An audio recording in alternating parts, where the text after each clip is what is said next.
Бурятский язык затерялся в каменных джунглях. В условиях города редко удается говорить по-бурятски, отмечают участники конкурса.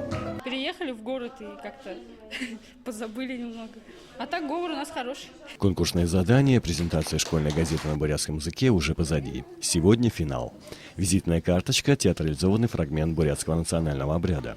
Чтобы понять, о чем здесь идет речь, бурятским языком владеть не обязательно. Дети показывали проводы на первую охоту, приглашение гостей в юрту, встречи гостей в юрте, обучение стрельбе из лука и так далее.